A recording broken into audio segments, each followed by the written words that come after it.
Welcome to another edition of Florida Sportsman Action Spotter Podcast. I'm Captain Rick Riles. Listen, here's where we start off in paradise out in Costa Rica. Then we come back to Florida and we work our way all the way around the coast. We're going to stop by each hot spot in the state of Florida and talk with the preeminent fishermen to find out just what's going on, what bait's being used, what the fish migrations are like. You'll get it all right here. Hey, Florida Sportsman Action Spotter Podcast is brought to you each and every week by Yamaha. Reliability starts here. By Tournament Master Chum, the best chum on earth. By Nosara Paradise Fishing, your dream vacation. And by Young Boats. You want the finest in flat spay and offshore hybrid boats? You need to visit youngboats.com. All right, close your eyes for just a minute, okay? We travel all around Florida, and everybody's got a picture in their mind of Alamorada. We've all been there in the East Central, the West Central.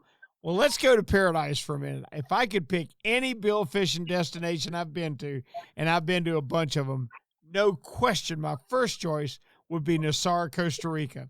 And let me tell you something, folks. If we've had a tough time with COVID in the United States, Costa Rica has really been struggling. Craig, are you boys hanging in there? Yeah, Ricky. Now, I understand a few of the local crews have snuck out on their time off. What kind of reports are we hearing about the fish? Are they looking for us? They absolutely are, and this is the best, most aggressive fishing of the year, really. Happens from the end of May through August, and yeah, it's just been massive catches, just unbelievable.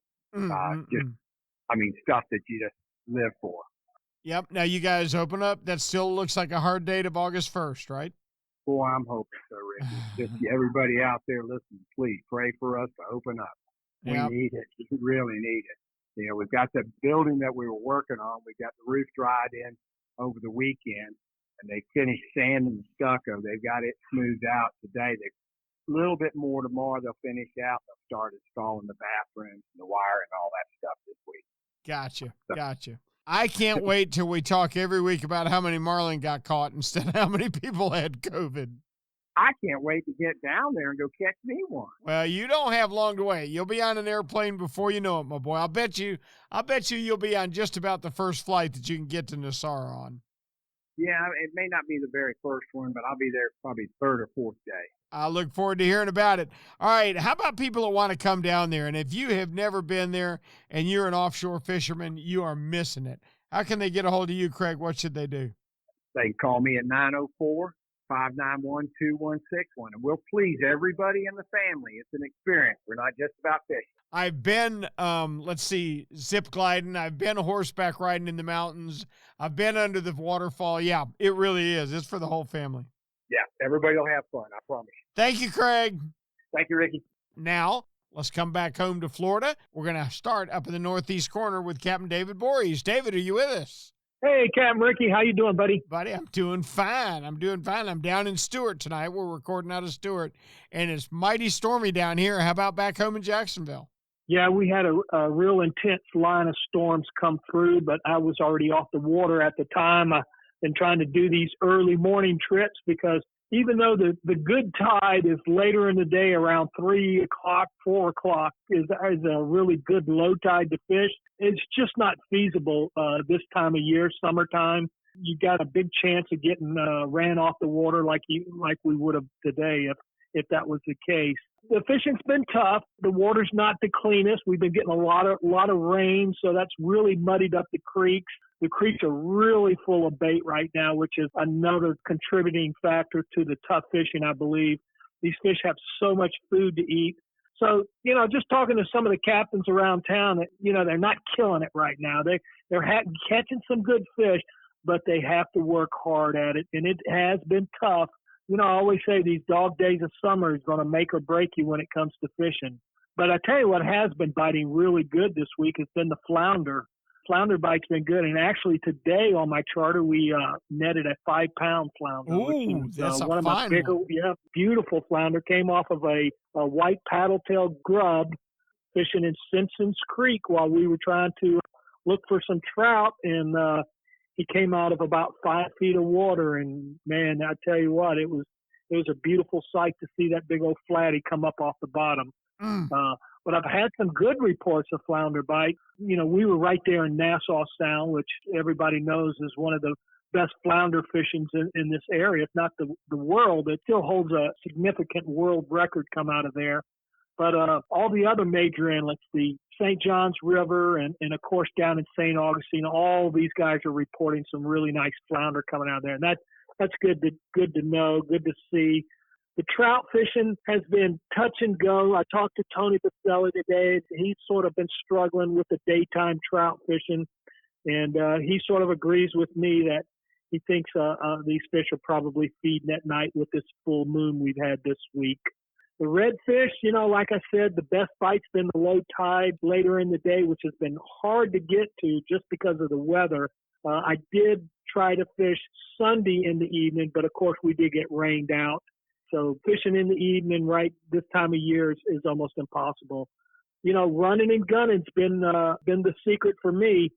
I don't sit in one spot for very long. I'm happy if I pull one nice red out of a spot. And if I go 10 minutes after that without another bite, we pack it up and move on to the next spot. That doesn't mean that I won't come back to that spot, however.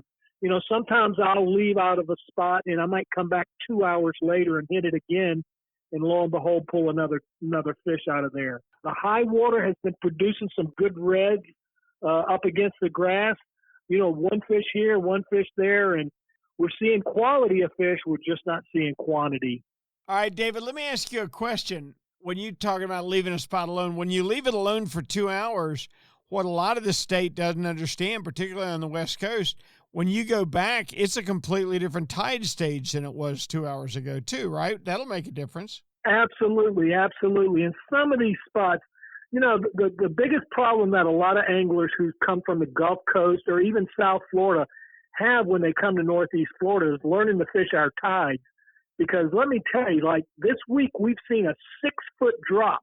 That's a 6 foot between high tide and low tide. And that is a ton of water moving through these inlets. And the current in here sometimes in some of these places will rip so hard.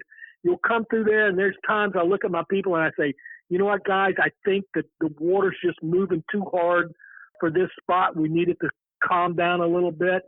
And I think that's another reason why most of the anglers in Northeast Florida like to fish that very last of the outgoing and the very first of the incoming. And that's because the tide is really slowed down by then. That's my favorite. There's no doubt about it. Well, David, I tell you what, I really love it when I call one of you guys, because we, of course, have 12 stops around the state we make every week. And you say, you know what, fishing's tough. It's hard right now. If you always tell me how fantastic it is, then I kind of start to scratch my head and think, wait a minute, this guy's trying to sell a charter. So I want to thank you for coming straight out and saying it's not the easiest right now, that's for sure. And I got one more question for you before you go. I've seen maybe some alterations in the new flounder plan. Have you seen that? Oh, yeah, unfortunately. Yeah. And Ricky, boy, you had to crush me there, didn't you, buddy? You just had to. That's okay, man. I mean, I feel like, we give in to the commercial guys. I don't know how the commercial industry seems to have so much more pull. I just don't get it, Rick.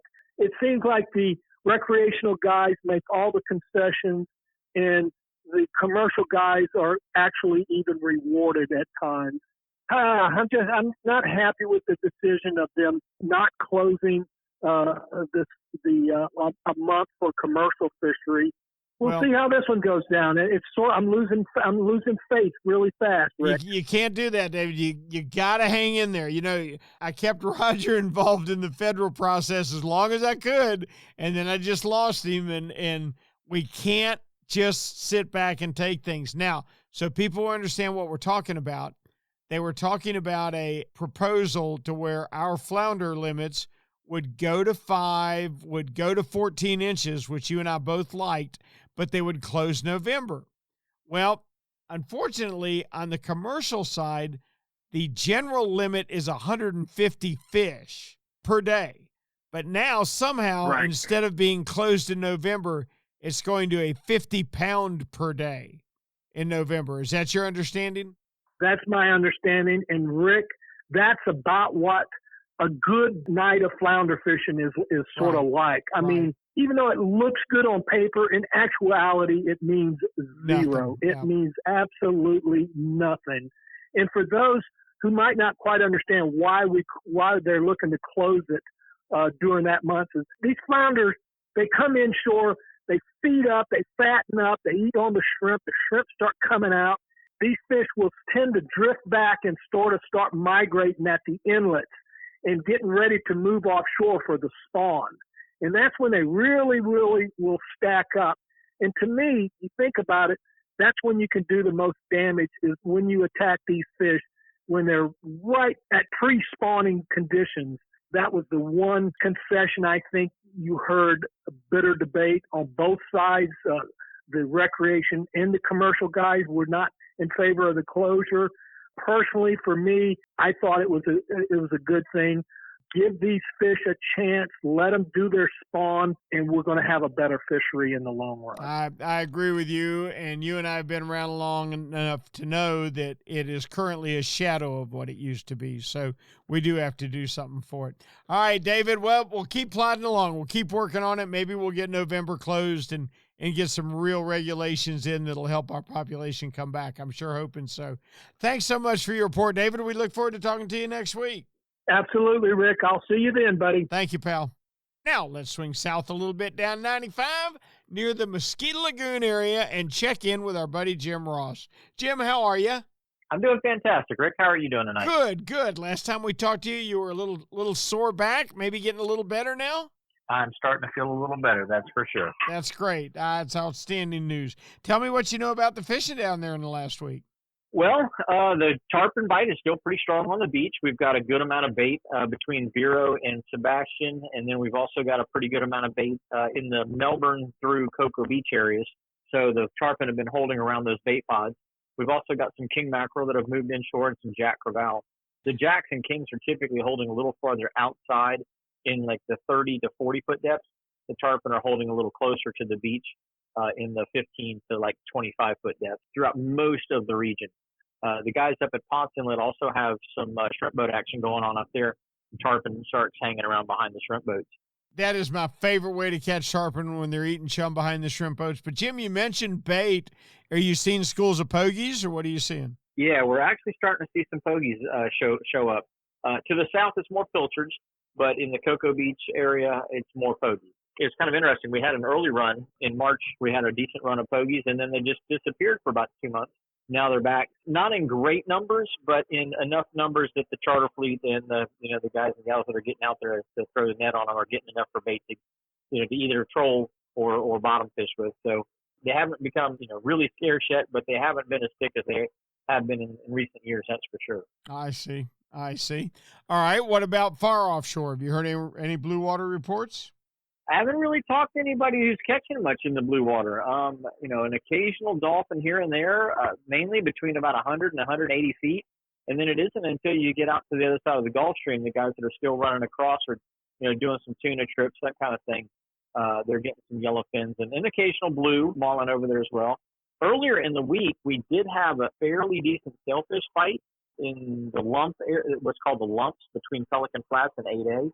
The charter fleet was out there working them pretty good in about 85 to 90 feet of water.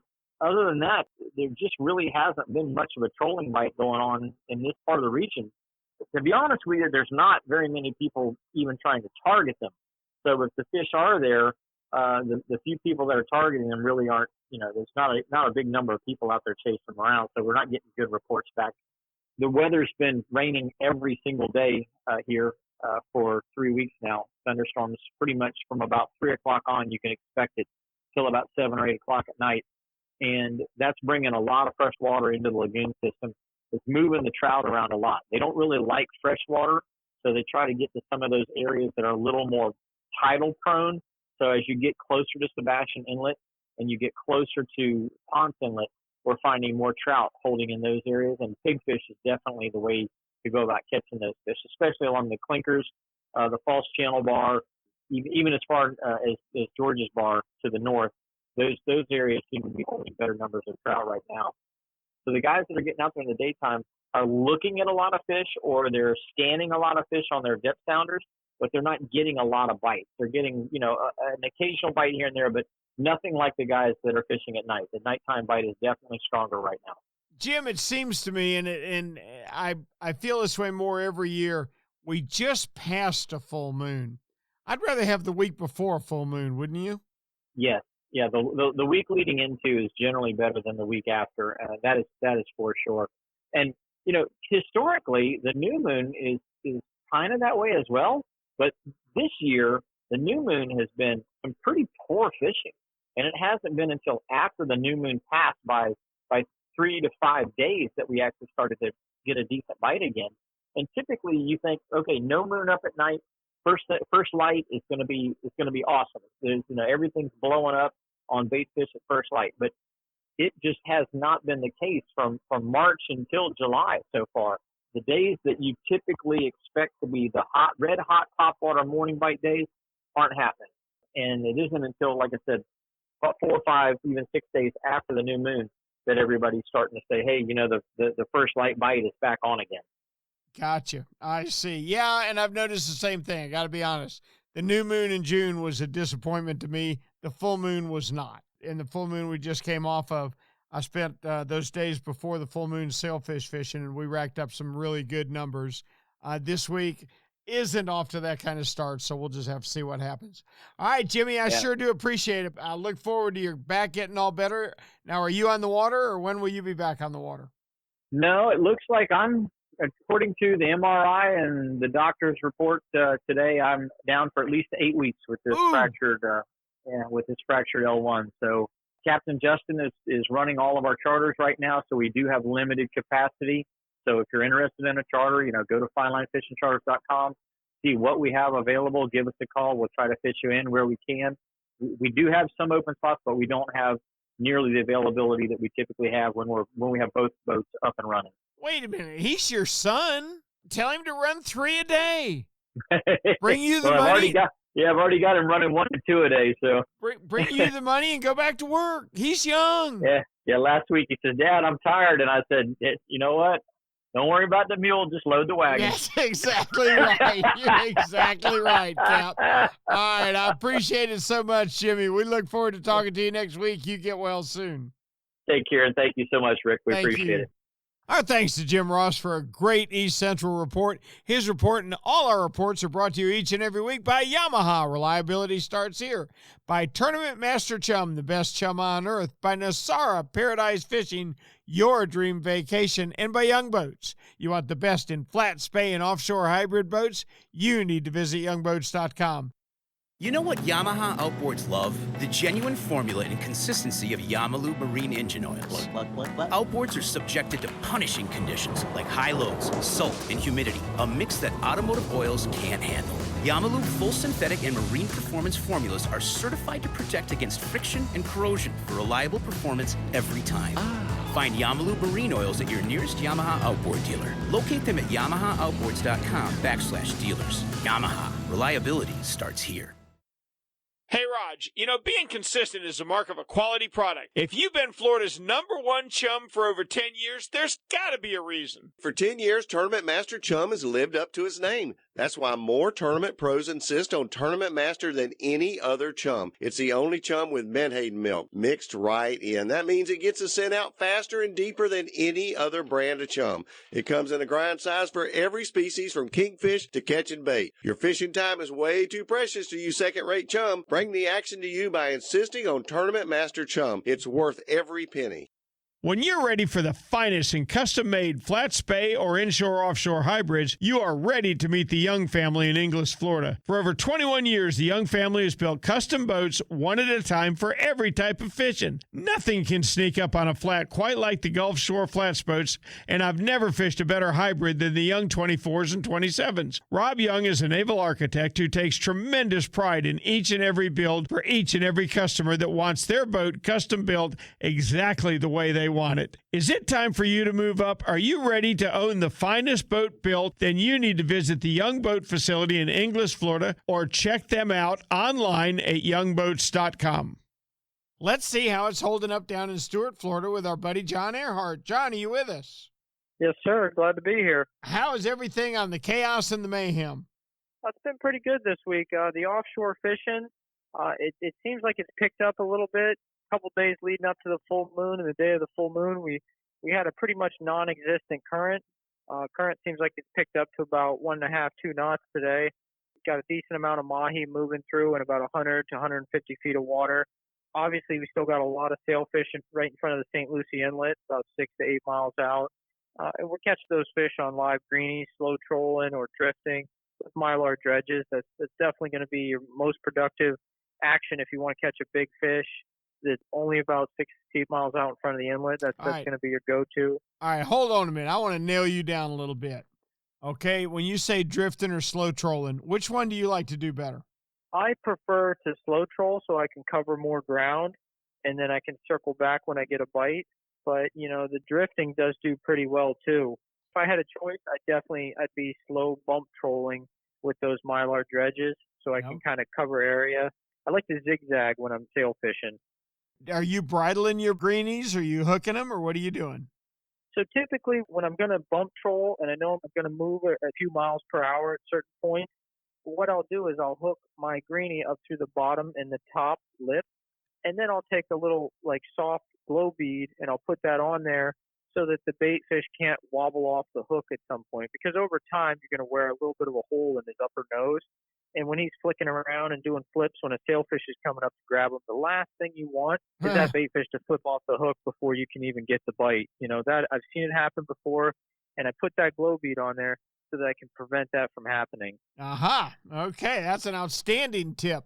All right, what else have you heard about? The mangrove snapper fishing's just been absolutely phenomenal this week. We're catching a lot of mangroves up to 7, 8 pounds. Most of these fish are 12 to 15 inches. You allowed to have 10 a person. So, I try and get the bigger mangroves when I'm bottom fishing, and then there'll be a few mutton snappers mixed in as well. So, I would focus on mangrove snappers, mutton snappers on the bottom, and then if I'm trolling, sailfish and mahi would be my 2 go-tos. Let me ask you something, John. What has been the changes in the regulation? I know we now have to have descending devices, correct? As of the 15th, you'll be required to have a descending device if you plan on bottom fishing. So if you purchase that State Reef Angler, it's free, but once you get that, if you go out and you even have a sinker on your boat, you will be required to have a fish descending device. You can make your own, which is pretty inexpensive, or you can buy the $60 self-deploying descending device that once it gets down to 60 feet, I believe, it just automatically opens and the fish is set free. But Yes. if you're fishing in an area where there's a lot of sharks and stuff, I'd probably suggest making your own, because you really don't want to lose that $60 tool. Yeah, that's a good point. He'll take the fish, he'll take your tool with it.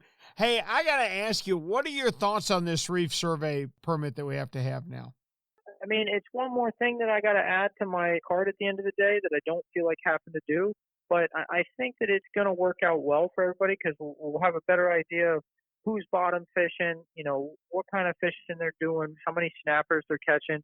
And it may lead to us having a longer red snapper season, which I'm all in favor for. It's going to lead to a little bit tighter regulations on snapper fishing in general, but I think down the road we'll start to see bigger snappers because of it. I hope so, John. The one thing I don't like, and this will sound funny coming from me, I wish they hadn't made it free. And hear me out on this. Here's my thinking.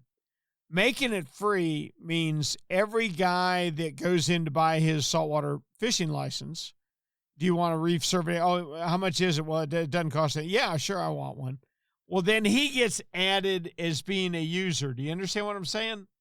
I would have rather that thing cost us, $20. And then we really know how many people are using the snapper and grouper resource. Now. Yeah, and I think I definitely agree with you. And I think if someone's going to get that license, maybe they should take a little survey so they know what snappers are which, what the regulations are, what a descending device is, because it's getting kind of complicated if you're going to go bottom fishing for the day. Yep. You're right. It is. No, I agree. But I would love to someday get a real handle on how many people are catching red snapper and targeting them. And you can't do that by having a free permit, because a free permit, everybody that ever had a saltwater products license, he may only have an 18-foot redfisher, but you know what? I might go with my buddy. Yeah, give it to me. I might use it. That's not who I want to hear from. I want to hear from the John Earharts and the Rick Riles that are out there snapper fishing every day. That I want to know what they're seeing. Yeah, that's a good point. And, speaking of red snapper, let's not forget that Friday is going to be the opener. So if you plan on doing some red snapper fishing, you definitely take advantage of the 5 days that we have to do it. So you got the 10th through the 12th and then the 17th. Isn't that something, man? I tell you what, there's going to be some boats on the water. Cap, we appreciate the report as always. I hope that sailfish bite holds up for you for a few more weeks. Looks like it's going to turn out to be a pretty good summer season after all. So keep them straight down there in Stewart, and we'll talk with you next week if that's okay. Yes, sir. Thank you, Rick. I'll talk to you next week. Thank you, John. Our thanks to Captain John Earhart for a great Stewart report where things might have slowed down a little bit since this moon passed. Now, let's find out if the same thing's going on in Miami by checking in with none other than Captain Alan Sherman. Alan, are you with us? I am, Rick. How you doing? I'm doing fine. I need a good fishing report. Is there any good fishing going on down there? Well, actually, there is. It's not like off the charts, but it's steady fishing. And it really all comes down to the weather. We've had a lot of rain, and I think you guys probably have had it as well. And some of these storms have been pretty strong. So the key has been getting out early before these storms build up. Fish fast and try and be in by early afternoon before the storms start to roll in. So the guys that are fishing and catching, let's start from the ocean inlets. There's been quite a few snook and tarpon being caught in the ocean inlets. The best action's been on the last part of the outgoing tide. The tarpon are smaller fish than we had earlier in the season, when it was cooler and the shrimp were running. These are tarpon that kind of hang out year round, and they're anywhere from 30 to say 60 pounders instead of the 100 plus pounders. And then the snook are the spawning snook. So those fish can be anywhere from 10 pounders up to 25 or 30. Moving out a little further off the reefs, there's been some really nice kingfish. You don't really think of summertime kingfishing, but we do have kingfish that are here year round. And these fish have been anywhere from 10 to 20, 25 pounds. And again, they're biting best in the mornings. Mixed in with those kingfish have been a lot of bonitas. Those are false albacores, a few blackfin tunas, some nice wahoo that have been feeding on some of these bonitas, and then an occasional sailfish. These fish are feeding on live baits mostly, but the guys trolling spoons deep on a downrigger or on I can't think of what I'm trying to say, but let's go stick with the downrigger, just getting those baits deep. There's a tool that we use, and it's just slipping my mind at the moment. You talking about a planer rod? Flip on. Yeah, a planer. That's it. Thank you very much. But that'll help get those baits down to where these fish drop down to as the water temperatures start to rise. They're not in great big numbers, but they've been biting. And the tunas, they don't like the bright sunlight. So when those cloud cover starts to move in with those late afternoon thunderstorms, you got a couple of minutes where you can get a few shots at them before you need to race on in. Moving on out, there's been quite a few dolphin out there. They're migrating your way and quickly. They're not big fish. They're mostly schoolies, and they're very temperamental. So when you hit a school, it takes quite a bit of effort to get them biting, and they won't stay for very long. Coming back inshore, there's been a few fish on the bottom. The guys are getting some mutton snappers and yellowtails in the daytime, fishing anywhere from, the outer reef on the ledges and the shallower wrecks. But then the nighttime bite has been really good for the mangrove snappers, and mixed in with them have been yellowtails and muttons as well. And those fish are on the reefs anywhere from 25 feet on out to about 80 feet. The other day I was on the water, and we started in the bay, and within 5 minutes we had a 19-pound jack crevalle and a 17-pound jack crevalle.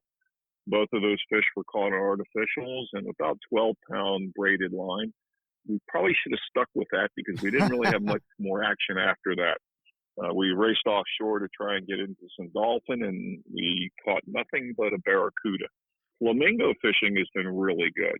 That's probably the best bet right now. And the number of boats that were down there this weekend were just off the charts.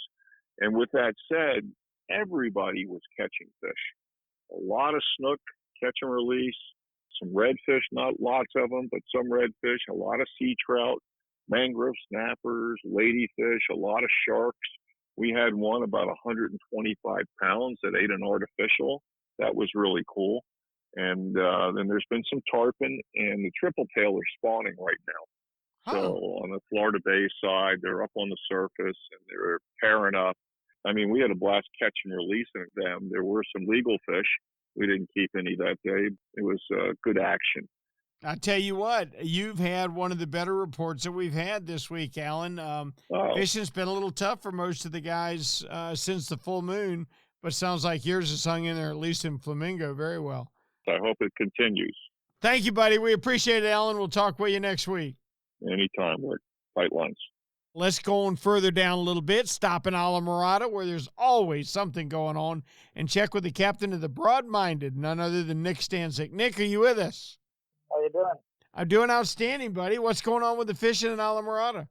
Well, we've had some calm weather and some nice days, and we've caught a few good fish. Hasn't been red hot, but we got some unusual ones the past week. Oh, yeah? What's that? Well, we were dropping for swordfish last Tuesday, and we got a bite about 1,000 feet down, and 10 minutes later, a 69-pound wahoo popped up. That was kind of a nice surprise. That's a fine surprise. We'll take that one any day. Golly, what was he thinking? All right, what else is going on? It was tough on the swords. So I fished 4 days. We only had one bite, and we caught it about 75 pounds. It was a really slow week, but we also caught a big golden tilefish just under 31 pounds. We did catch some dolphin, some blackfin tunas, almaco jacks and stuff. Nick, I saw the picture of that 31-pound golden tile. It was gorgeous. It was a gorgeous animal. Are they still as good to eat when they get that big as they are when they're smaller? Yeah, most people love golden tilefish. I think it's okay. You know, everyone compares it to lobster, the texture. Mm-hmm. I favor blue line tilefish better, but most people do like goldens better. I love them for the pictures too. Right. But they took it home. I know they were excited to eat it. So, but I actually like blue lines better. There's nothing wrong with that. What's going on the inside? It's been a few tough days, a few good days, but there was actually a couple blue marlin caught out of the marina. So that was cool. How about that? Yeah, one fish about 300 pounds and another one that was probably 200 pounds. That was definitely cool to hear about. And then my brother fished in the backcountry. He had 2 really good days where he caught really big snook, 20 to 25 pounds, a few each trip. And then after that, he's been catching a few snook, but not many, not as big. So we had 2 good days on him. Then he was going back expecting to catch the big ones again, and picked away some small and medium ones.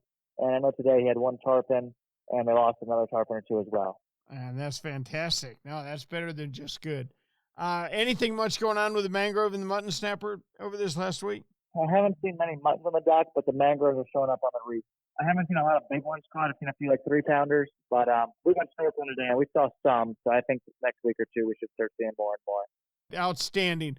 Now, how are you looking on bookings? If you got some open days, can people give you a call? I'm booked up for a little while still, and I got my email waiting list if they want to go to my website, daytimeswordfish.com. Jump on the email waiting list, and as soon as this COVID stuff settles down, I'll start booking some trips for the late summer and fall, but I'm just going to keep it on hold for now until we get a better idea what's going to happen the next few months. Gotcha. Okay, good deal. Nick, as always, we appreciate it so much. I look forward to talking with you next week. Sounds good. We'll talk to you then, Rick. Thank you, Nick. Now we're going to come around to the mayor of all 10,000 of the islands in the 10,000 island region. That's where we find Captain Steve Dahl. Steve, how are you? I'm doing good, Rick. How you been this week? I've been fine. I want to hear about the fishing. Yeah, fishing's been, I wouldn't say stellar, but it's good. I think it's going to improve a little bit this week because the only thing that we really haven't had here, and we're getting the dog days of summer, and the afternoon rain showers are critical for at least our area. And I think most fisheries, we have so many little creeks and rivers kind of feeding the 10,000 islands. I think that extra water flow just has always helped and cools down the water a little bit, gives it a little bit of extra current. And we just have had a pretty dry week.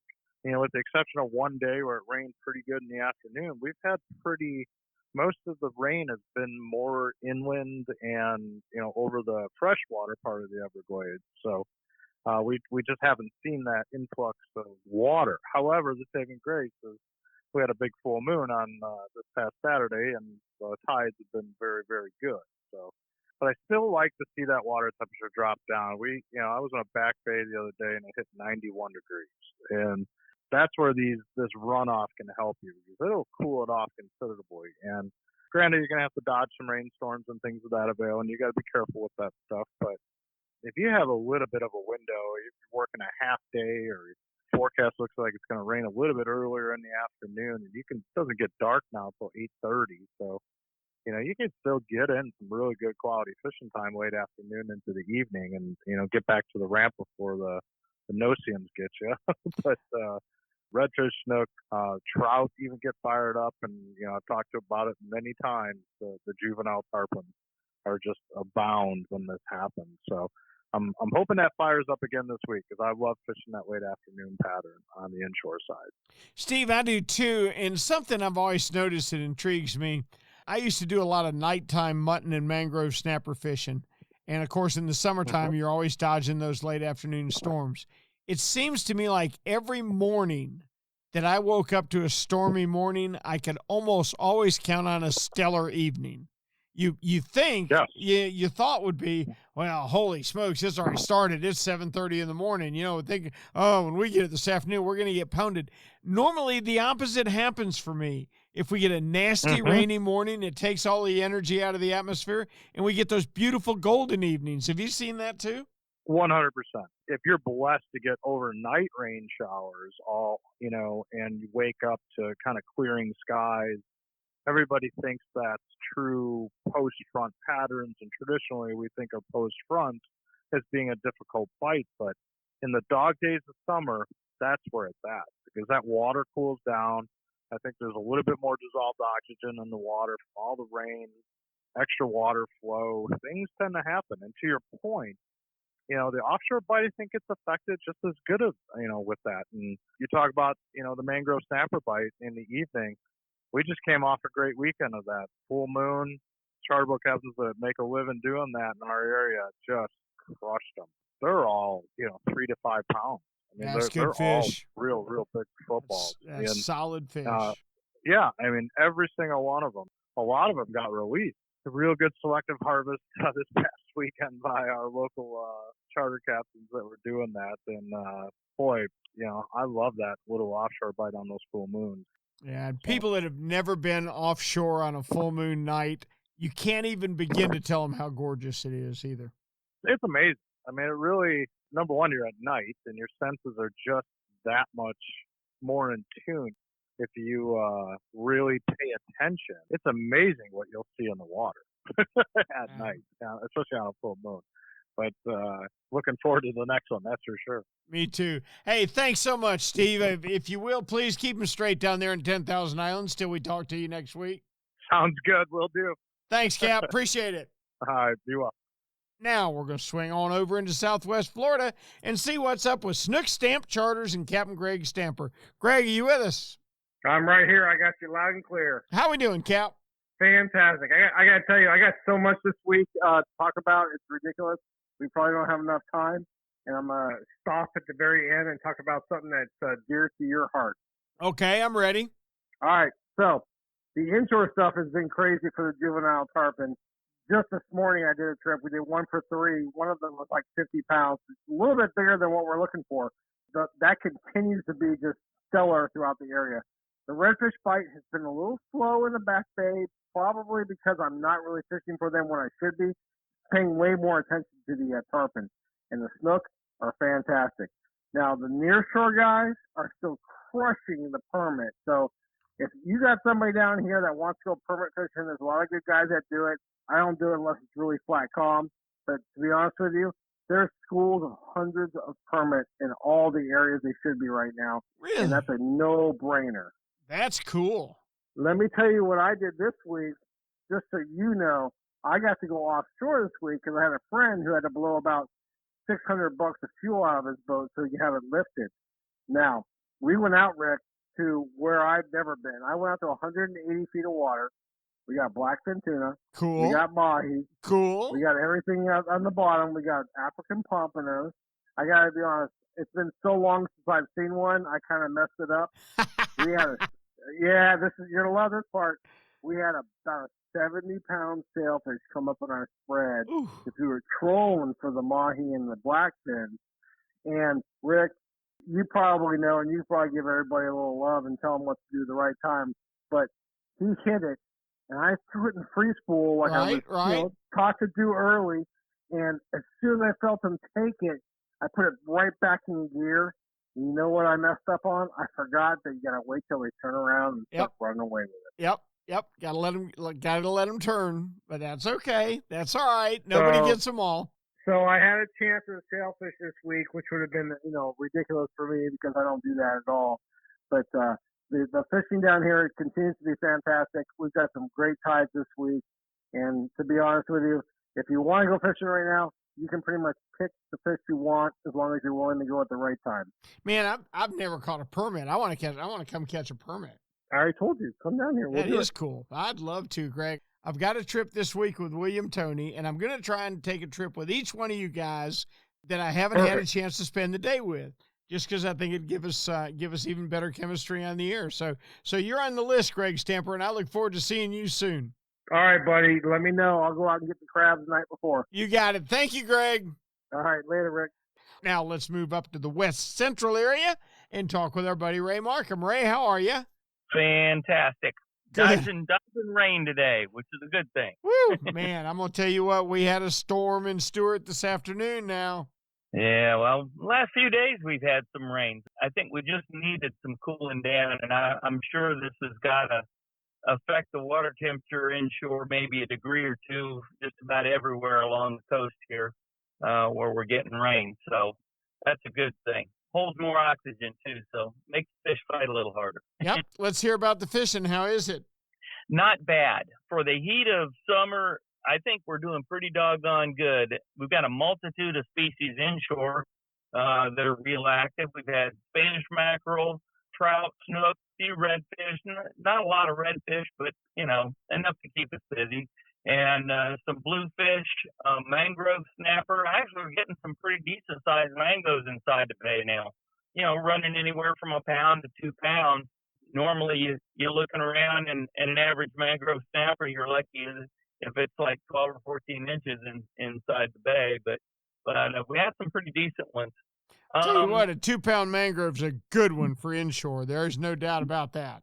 Yeah, it is. And, well, I'll take that just about over most anything else we're catching right now. I'm not seeing any pompano lately, but I have seen a few flounder, which we'll take those any day of the week. Seems though we still got silk trout and redfish closed for the majority of the West Central area here. I mean, most everybody wants to take something home for tonight for dinner. You know what I mean? Yeah, there's a lot of Spanish mackerel getting eaten on the West Coast this year, isn't there?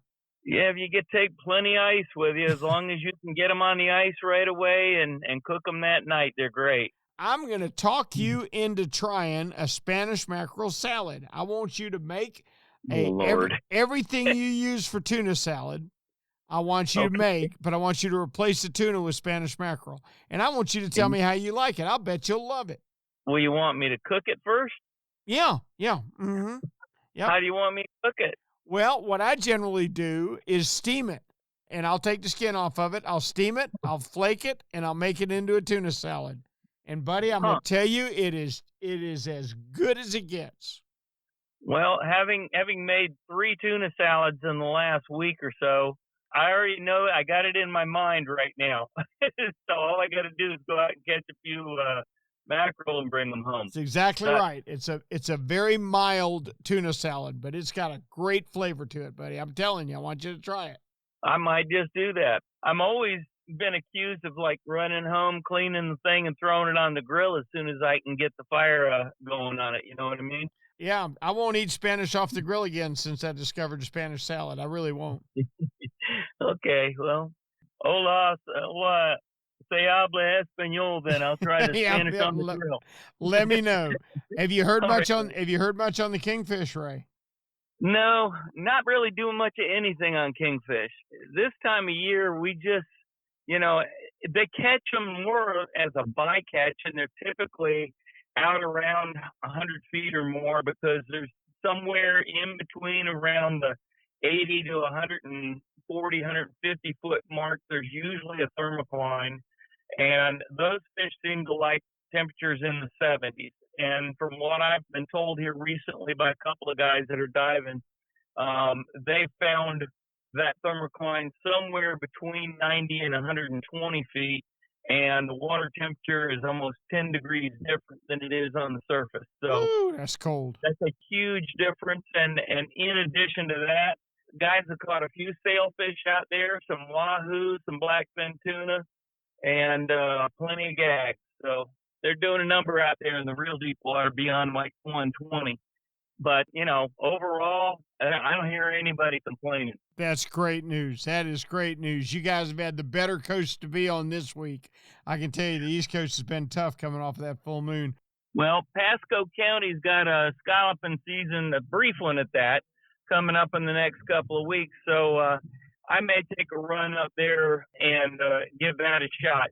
I've talked to a few guys out of the Citrus County area that are talking scalloping, and they're saying this last week wasn't so hot, and it really didn't have anything to do with the scalloping, I don't think, as much as it did with the full moon in the big water. A lot of water in the bay makes it a little bit difficult. I don't know. You got William Tony coming up here, my buddy up there in Nature Coast, so he can tell you all about it, I'm sure. You bet. Thank you, Ray. We appreciate it. All right, man. We'll catch you later. Okay. Captain Ray Markham giving us a West Central report. Speaking of William Tony, let's head up to his area right now. Hey, how are you, my boy? Doing good, Rick. How are you this evening? Okay, let me get this straight. You're worn out because you've been babysitting a 2-month-old baby all day. Oh, yeah, man. It was like a left and a right and then a left and a right all day long, and, some groin kicks. There's some serious, stuff going on. I even put her in the stroller and walked down to the post office. All right, let me teach you a couple things. First off, if it's your daughter, it ain't babysitting, Cap. All right? You're right. It ain't babysitting. It's your job. Okay, second off, if you think 2 months is something, you're going to love 2 years. I promise you. Oh, yeah. It's been a long time. I got the 14 and the 18-year-old, so, I'm just reliving old times, fantastic. Just I'm older, reliving old times. Yep, fantastic. Wear you out quicker. So tell me about the fishing in the Big Bend. Well, the fishing right now has been good. Since last week, we've had a pretty good westerly flow and finally got some needed rain in our area, so that's keeping our waters cooled down. The trout bite's been good, and the inshore kelp beds in 4 to 5 foot of water. Using Marilure or Little Johns in either watermelon red flake, and another good color is always glow like the DOA 5.5-inch jerkbait. Always have those two colors on board, and I let people throw either one. And you'll find out that one is working better than the other, and sometimes the color of the jig head makes a difference too. That's crazy. It's hard to believe that it would, but I certainly know that you're right. All right, now you've had scallop season open up there this week, right? Yes, we have. And, I've seen mixed reports. There's people, getting a few gallons or having to work for them. But I think what deterred everybody here during the opening part of our season, big full moon high tide midday with a, 15-knot west wind stacks up a lot of water. Normally what maybe 4 to 5 foot is going to turn into 7 to 9 foot on a big tide. So when you get those conditions and it's a little bouncy out there and windy, it's a little bit harder to see them. Now, we're going to get away from this moon this coming week, and our tides are going to be low during the mid part of the day, which I always like because on low water, you can always, see a little closer to the bottom, and you got that sun overhead, so that lights it up really well, so it makes the conditions a little bit better so you can get more scallops. I tell you what, I'm going to be there day after tomorrow, and I'm looking forward to that. I am glad this is going to work out good for us. I'm sure it is. Have you heard anything from offshore at all? Offshore, the gag grouper and American Reds snapper out at about starting at 60 feet. Wow. Now, we've had some pretty rough weather, so I don't think very many people did make it offshore. But I'll bring this up real quick. We did get the House bill passed for our aquatic seagrass preserve here on the Nature Coast. It passed last Monday and was signed in this past Friday morning. So 450,000 acres of our seagrass here on the Nature Coast is protected and saved. No drilling, no fracking, no pollution, anything that is going to affect our seagrass beds out here, which is the life of all your inshore and a lot of offshore species, is protected. I tell you what, William, we can talk about limits all day long. Nothing has hurt our fishery more than habitat degradation. That's it. Well, it was a long time coming. It was great to see that it was signed into law. And, it's just going through the phase on, how public input and how we'll manage it. But it's the right move for keeping what we have here very healthy. It sure is, and that is great news. I can't tell you, I got 2 grandsons that aren't sleeping. They're ready to go scalloping day after tomorrow. All right, we're going to wear them out like I got worn out by a 2-month-old today. Hey, why don't you bring her? It'd be fun. You can bounce her on your knee while we're scalloping. This is like you said. This will go back to Granny is going to babysit for me on Wednesday. Well, I don't want to hear you call it babysitting when it comes to you anymore. That's your baby girl. That's right. Captain William, I will see you soon, and I look forward to it. Thank you so much. Our thanks to William Toney for a great Big Bend report. Hey, you know what we did with Kevin Lanier? We gave him the night off for his birthday. I think if I'm right, he's 80-11 or maybe 91 or something. So if you see him, tell him happy 91st birthday for me. Now let's go on out to Lower Alabama. Before we leave Florida, we're going to stop and talk with Tyler Massey. Tyler, how we doing, Cap? Oh, we're doing great over here. Good. What's going on with the fishing? Oh, the fishing's been hot. We've had a really good week, some nice weather. We had some great fishing also. Just like the last couple of weeks, the red snapper season still in full swing. We have a few more weeks of it here, and most people that are going out are going red snapper fishing. It's just an incredible fishery that we have. The plentiful fish. It's a hot commodity. People want to go get them. No shortage of them. That's for doggone sure. Have you heard anything from inshore at all? Yeah. So inshore fishing, it's getting warmer, getting hotter. Fishing's getting a little tougher. The fish are more active, low light conditions. Early morning, late afternoon, nighttime fishing for the redfish and trout. It's been pretty good, though. Inshore guys are doing good. I see. Another thing that's kind of, it's not a very popular fishery here. It's kind of a lesser known, but the tarpon. You guys are chasing tarpon, and we actually do pretty good on our local piers along the Panhandle. We've got Okaloosa Island Pier and Fort Walton, Navarre Beach Pier, and Navarre Beach, and Pensacola Beach Pier. And the guys out there have been hooking tarpon up every single day. How about that? How are they doing it? What's the attack method there? So the tarpon are migrating down the beach, going towards Louisiana. They're not all going to be interested in feeding when they're through here, but it's either throwing live baits at them. We have skilled sardines. We call them LYs here. They call them pilchards, greenies. Same thing that you can catch live on the pier, or throw in big swim baits at them. Mm-hmm. What size fish are those? They're full grown. Most of them are over 100 pounds. That's good. Up to 150, 175. Wow. And it's an incredible fight off of a pier. You're stationary. You can't chase the fish down. You got to let the reel and the rod do a lot of the work. Mm-hmm. That's a long fight off a pier. There's no doubt. Oh yeah. When I was younger, I fought one for almost 2 hours before on spinning tackles. It's a pretty crazy fight for sure. I used to think that was fun when I was young. Now, not so much. Oh yeah, me too. Not so much. Not so much. All right. So how many more days of snapper fishing you got? The whole rest of this month. We'll have until August 1st for the federal charter guys, and then the state licensed boat and the recreational anglers have until the 24th. Are you staying booked every day? Yeah, we've been booked every day. Most days, 2 trips a day. So that's we've fantastic. been wide open on the offshore boat. That is absolutely fantastic. Tyler, as always, we appreciate it so much. I look forward to talking with you next week, if that's okay. I'll be here. It sounds to me like this week the fishing around the state was a little tougher. I don't like the week after the full moon as much as I do the week before, but it sounded like the West Coast got the best of it. They had good tarpon fishing, gosh, seemed like all up and down the West Coast, and they actually had some mahi. How about our boy Greg Stamper's story about the sailfish and mahi down in Southwest Florida? That doesn't happen very often. Plenty of kingfish around. There's Spanish up in Ray Markham's area. Gave him a new Spanish salad recipe tonight I really hope he likes. But the fishing is going to improve as we get closer to the new moon. I don't see any major weather fronts on the horizon, but you're going to have have to watch out every day for afternoon storms because they have really been violent this year. Hey, we hope you enjoyed our trip around the state tonight and even our trip out to Costa Rica. Brought to you each and every week by Yamaha. Reliability starts here. By Tournament Master Chum, the best chum on earth. By Fishing Nosara and Nosara Paradise Rentals, your dream vacation. And by Young Boats. You want the finest in flat span and offshore hybrid boats? Check out youngboats.com. And make sure you check out every week the Florida Sportsman Action Spotter podcast. We'd love to hear your reactions to it. We'd love to have you subscribe. You can subscribe anywhere you get your podcasts.